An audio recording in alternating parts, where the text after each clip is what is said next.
Welcome to PatriotNetworkTV.com. I'm Hank Giesecke, and we have Paul Gosar with us today, so we're excited about that. And lots of things to talk about, lots of issues going on, as you well know, and we're feeling it out here, so we'll see what's happening.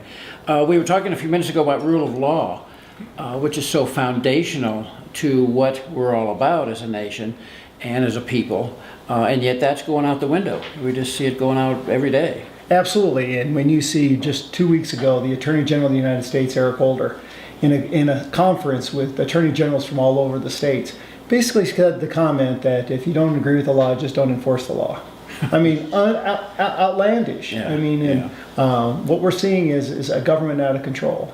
They pick and choose the rules they want to uphold, and they pick and choose whatever they want to recreate, bypassing Congress. Yeah. And so what we need to do is we need to get back to a fundamental premise that the rule of law stands, and that we're all subject to it. Nobody is exempt from it. Right, exactly. Well, and how do we do that? I mean, do we get back to where are the checks and balances? I think a lot of people are always saying, where are the checks and balances? Well, we were created constitutionally as equal co-branches of government, right. The judicial, the executive, and the legislative branch.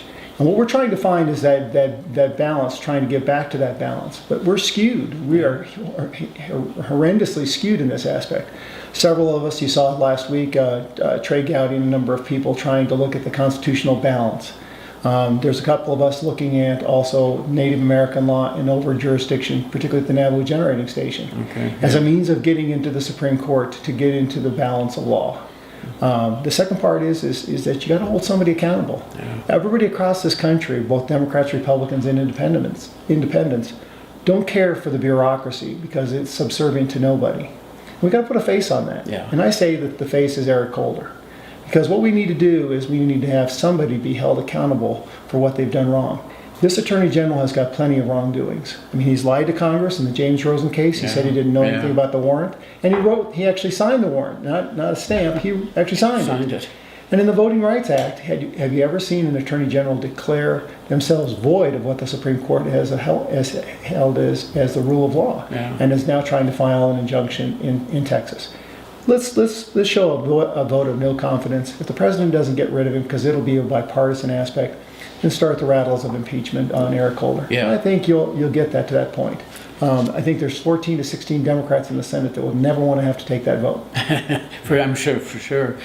Do we see part of the problem is that after the nuclear option that Harry Reid did, that there's some problem with regards to sort of stacking the courts as Roosevelt did? I mean, is that going to be part of the problem in terms of skewing the balance back? We've seen it from the EPA, which Hank, you were talking to me about recently. We saw it up here in the Navajo Generating Station, the coal-fired plant up in northern Arizona.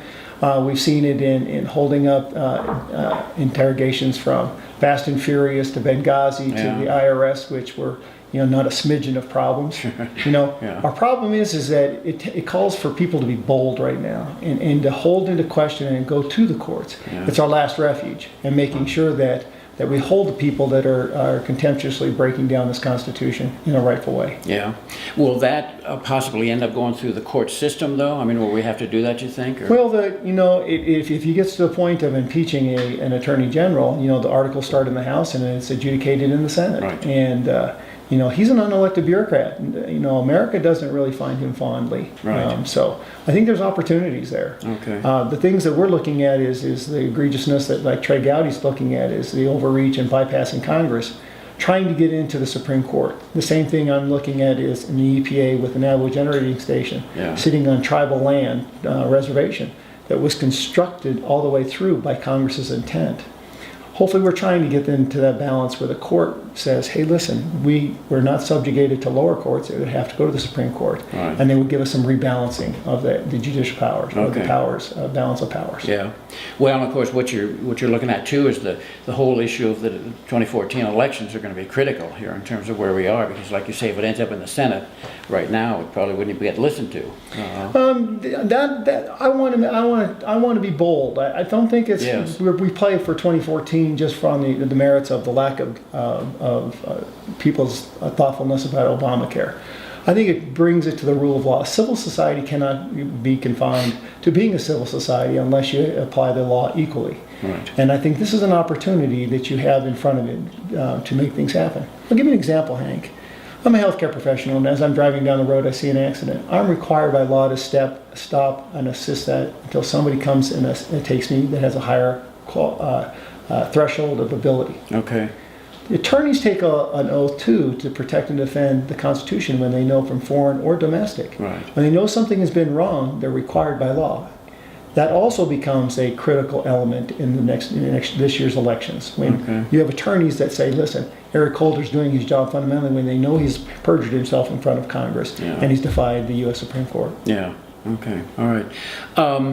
As we work our way through that, of course, we've got so many other issues, that relate to that in so many ways. I mean, look at the Benghazi thing, Fast and Furious, all this kind of stuff. And so it's one of those things where, what you're talking about has huge implications in terms of where we go with all these things. And so like you say, it's good that you're going to be bold on this thing because it's one of those things that the people are looking for. I think we're missing and we're bemoaning the fact that there's nothing really happening. And so it's kind of like they just get away with it because nobody's calling to account. It's like if you got a child that's just running wild all the time, somebody better whack him and get him straightened back out. Discipline. When you hold one accountable for the crimes of which they've committed, and to err is to be human, and that's the key. But there is a penalty to be paid because all of us pay for those penalties when we're wrong. Yeah. But when you do that to the Attorney General of the United States of America, all the rest of the agencies are going to go, wait a minute, we better watch what we do. Yeah. Because if it's good enough to take out the Attorney General, it's good enough to take out the Secretary of Interior, the Secretary of Transportation. All of those aspects are subject to us. Yeah. And that means that we are bold in regards to that. Imagine for a second that we go into the elections a little bit differently, where the president no longer has an Attorney General through the election cycle. Sounds pretty good to me. Yeah, absolutely. And he's on an island by himself. Yeah. Do we also have the lever, if that's the right word, in the sense the founders gave the House the purse strings. So at some point with an EPA or something, we just say, sorry, no more money kind of guy thing. Well, the problem that you have with the purse strings, you saw that last year when we actually had the government slowdown. We had America throw up a hissy fit because money wasn't coming in. You saw what it did here in Arizona. Yep. From closing down the Grand Canyon and our national parks. To the monuments in Washington, D.C. from our World War II veterans. Yeah. There's a problem when you have somebody that is despising of the Constitution, like Harry Reid in the Senate, the President of the United States in the White House, and the Attorney General in the Department of Justice. I mean, for somebody to say that he actually taught the Constitution, if I was one of those students, I want my money back. Yeah. And I want him to do remedial Constitution classes. Yeah, absolutely. Good. Okay, good. Well, we'll end kind of this session. We're glad that you're with us. Again, PatriotNetworkTV.com, and keep watching. We'll be back.